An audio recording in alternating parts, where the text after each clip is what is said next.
Bueno, vamos a continuar entonces y vamos a hablar del tratamiento de esteroides.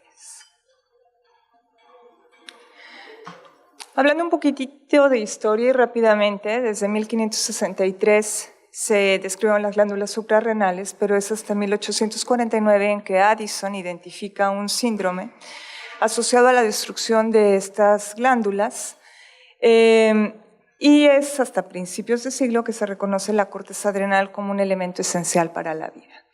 En 1930 extraen lo que se le llamó inicialmente como cortina de las glándulas adrenales y que se daban cuenta que era capaz de mantener a algunos enfermos vivos adicionanos si se les administraba.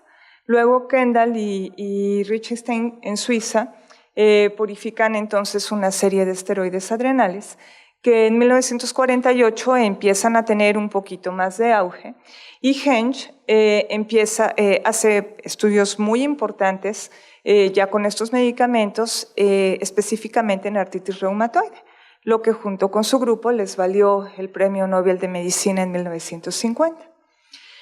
A partir de ahí se empiezan a sintetizar potentes análogos de los esteroides, que son los que actualmente conocemos, hasta que entonces, en los últimos 20 años, ya que tenemos una gama muy importante de esteroides, pues entonces ahora lo que se empieza a estudiar es cómo podemos disminuir los efectos secundarios que todos estos medicamentos ponen de manifiesto. Los esteroides se usan en todo. Si ustedes se imaginan cualquier patología que de alguna manera pueda tener cierto componente inflamatorio, probablemente están indicados los esteroides. Los usamos desde la piel hasta la última célula que podamos encontrar en la economía. Esto es, pues rápidamente, una de las enfermedades que más frecuentemente, probablemente más indicadamente se utilicen, y las enfermedades inflamatorias oculares pues no son excluidas de este grupo. Bueno, hemos dicho y sabemos que las enfermedades inflamatorias pueden ser una causa importante de ceguera legal en todo el mundo y por lo tanto tratarla adecuadamente es muy importante. Y aún en día los esteroides siguen siendo la primera línea de manejo en muchas entidades inflamatorias. Por eso es importante conocerlas, entenderlas, saber cómo las vamos a utilizar y sobre todo cómo vamos a evitar los efectos secundarios. ¿Qué es lo que tenemos que pensar en un paciente con uveitis al que le vamos a dar esteroides? Bueno, pues las manifestaciones propias que pueda tener el cuadro, el grado de inflamación, la localización de la uveitis, cómo está su base visual, qué posibilidades de reversibilidad tenemos, qué posibilidades tenemos de tener un acceso al seguimiento de nuestro paciente. A veces vemos al paciente por primera vez, le damos esteroides y nunca lo volvemos a ver porque son pacientes que viven a 3 horas de su consultorio o más allá. Hay que tener en cuenta si el problema es unilateral o bilateral, la edad y la condición general de salud del paciente. No es lo mismo dar esteroides en un paciente relativamente sano a un paciente diabético descontrolado, por ejemplo. Y bueno, asociado un poquito al seguimiento y demás, pues el nivel cultural del paciente, que nos entienda qué es lo que le vamos a dar, qué es lo que le pueda pasar, cómo los debe de utilizar. Los glucocorticoides tienen un efecto antiinflamatorio o un efecto inmunosupresor según el lugar en donde actúen. Y prácticamente todas las células de la economía tienen receptores para esteroides. Recordar, importante, que los cambios que producen son temporales, es decir, las células vuelven a su estado natural después de 24 horas de que se ingieren y por eso es importante mantener una dosis de alguna manera constante. Existen muchísimas preparaciones, aquí algunas de ellas. La hidrocortisona de alguna manera se ha puesto como la preparación en cuanto podemos medir la potencia de las otras. Y bueno, pues aquí es una tablita donde podemos ver la equivalencia en base a la hidrocortisona, qué potencia antiinflamatoria tiene. ¿Cómo las podemos usar en el ojo? De todas las formas. Vía tópica, pues bueno, es una excelente opción para tratar la inflamación anterior. Creo que es un consenso pues de muchos oftalmólogos y especialistas en inflamación usar la prednisolona. Creo que es un poquito más de enseñanza y de gusto que realmente una situación muy específica de por qué. Esta viene en fosfato y acetato. Y bueno, pues siempre que vamos a usar la vía tópica hay que individualizar cada caso, sabiendo que si vamos a usarlo hay que tratarlo agresivamente y vamos disminuyéndolo cada semana. Los efectos secundarios de utilizar la vía tópica pues es el aumento de la presión intraocular, lo que mencionábamos, reactivación de infecciones corneales, específicamente las herpéticas y la formación de catarata. También la podemos usar por vía periocular. ¿Cuál es la ventaja de esta? De que podemos tener una concentración relativamente alta del esteroide.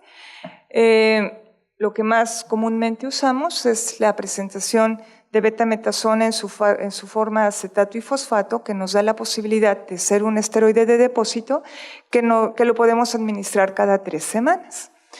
Es muy útil en inflamaciones severas, en cuadros unilaterales y para tratar el edema macular quístico. Y de alguna manera, al usarla más localmente, digamos así, podemos evitar los efectos secundarios sistémicos. Y bueno, de alguna manera, pues la limitación es en niños, sin embargo, es una limitación, no es una contraindicación. El abordaje habitualmente, idealmente, hacerlo subtenoniano en la región superotemporal, aunque también hay quien dice que mejor temporal para que tenga una mayor accesibilidad hacia la zona macular, específicamente para tratar edema macular. Con anestesia tópica es más que suficiente, sin embargo a veces en los niños se requiere sedarlos, es un procedimiento que para el niño puede ser muy agresivo, muy útil pero muy agresivo y de pronto pues sí se requiere una sedación. Es importante saber que hay que poner 3 o 4 inyecciones antes de declarar esta forma de uso ineficaz. Los efectos secundarios de esta vía pues bueno, propios a la anestesia en caso de que vayamos a anestesiar a los niños. Y bueno, la perforación del globo ocular, fibrosis de los músculos, aumento de la presión, hay reportes de oclusiones vasculares o que haya reacciones alérgicas al vehículo. Otra manera de usar esteroides en uveitis es la vía intraocular, de la cual, pues bueno, hay 2 formas. La inyección directa, que habitualmente se ha usado triamcinolona, la cual ha demostrado ser muy útil en el manejo del edema macular. Este medicamento se ha dejado de usar por los efectos secundarios tan agresivos que provoca, específicamente un glaucoma muy incontrolable, además de la catarata y pues bueno, el riesgo de toda inyección intraocular que pueda hacer la endoftalmitis. La otra forma pues son los dispositivos intravítreos, de los cuales existen 2, flocinolona y dexametasona. En México solo tenemos la dexametasona, que se aplica mediante un dispositivo especial a la cavidad vítrea y que bueno, a diferencia también de la triamcinolona, de la flocinolona, pues bueno, son estudios que se han hecho, al parecer tienen un menor índice de glaucoma, aunque finalmente está reportado. Es un medicamento del cual considero yo no hay una serie grande para evaluar realmente los efectos secundarios, lo veremos. Y bueno, pues igual que lo que mencionaba con triamcinolona, la posibilidad de catarata y endoftalmitis existe. Y finalmente la vía sistémica, que es a lo mejor con la que podemos tener un poquito más de conflicto a la hora de pensar en administrarla. Mencionamos desde el inicio que los esteroides continúan siendo la vía de elección para procesos inflamatorios. Es imperativo descartar los procesos infecciosos como causa de la inflamación antes de decidir empezar este tipo de terapia. Es también importante saber por qué estoy tomando la decisión de usarla y reconocer cuándo me está sirviendo y cuándo no. Y tenemos que explicarle muy bien al paciente qué es lo que vamos a usar, de qué manera y por qué.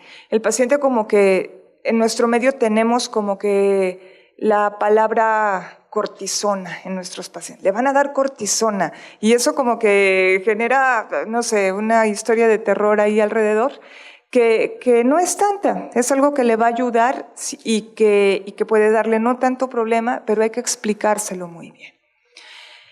Lo que más utilizamos es la prednisona. a dosis de 1 a 1.5 miligramos por kilo. ¿Y qué es importante aquí? Pues ya, si decidimos usarla, hay que usarla bien. Entonces, hay que mantener las dosis altas hasta que veamos un efecto clínico y a partir de ahí empezar una disminución lenta. Por lo tanto, el tiempo que la vamos a usar es muy diferente entre cada paciente porque estamos tratando, en primer lugar, entidades diferentes, a pacientes y a ojos diferentes y no sabemos cómo se va a comportar uno con el otro. Sin embargo, en relación al tiempo, pues sí, hay que tener en cuenta que podemos tener efectos secundarios importantes y por lo tanto aquí añadir un fármaco inmunosupresor no esteroide que nos va a ahorrar su uso y que van a hablar de ellos más adelante, puede ser también una buena alternativa. Este es un esquema de reducción que de alguna manera pudiera ser una base de cómo hacerlo. No es una receta que así se tenga que hacer, otra vez hay que individualizar, pero bueno, cuando empezamos a disminuir, porque ya tenemos de alguna manera un control de nuestra inflamación, pues así, no, aquí está, no quisiera repetirlo igual que está escrito. También sistémicamente los esteroides se pueden usar de manera intravenosa. ¿Cuándo son útiles? Cuando tenemos procesos severos bilaterales y que queremos que se resuelvan rápidamente. Por ejemplo, desprendimientos de retina serosos bilaterales que nos están condicionando un problema visual muy importante. ¿Qué utilizamos? La metilprednisolona, 1 gramo al día, dividido en 4 dosis durante 3 días para posteriormente continuar con la vía oral, con la prednisona como ya vimos anteriormente. Los esteroides actúan en todas las células, por lo tanto los efectos secundarios los podemos ver a todos niveles. Aquí apunto algunos de los más importantes: osteoporosis, hipertensión arterial, aumentan la actividad de osteoclastos y disminuyen la de osteoblastos y por lo tanto esto retarda el crecimiento. Esto ha sido un tema de discusión particularmente del uso de esteroides en los niños. Definitivamente, bueno, glaucoma, catarata, aumento de peso, aumento de apetito, irritabilidad, todo lo que está aquí. Y por lo tanto, ¿cómo evitarlos?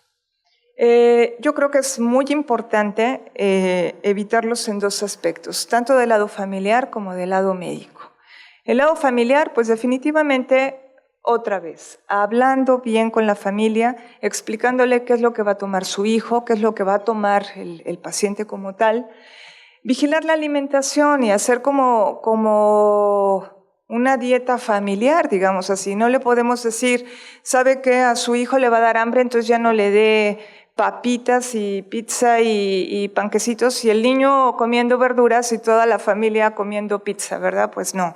Entonces, de alguna manera hay que tratar de solidarizar a la familia a que es un problema que si vamos a vigilarlo, pues es no solamente para el paciente, sí se necesita apoyo. Obviamente, pues la cuestión del ejercicio.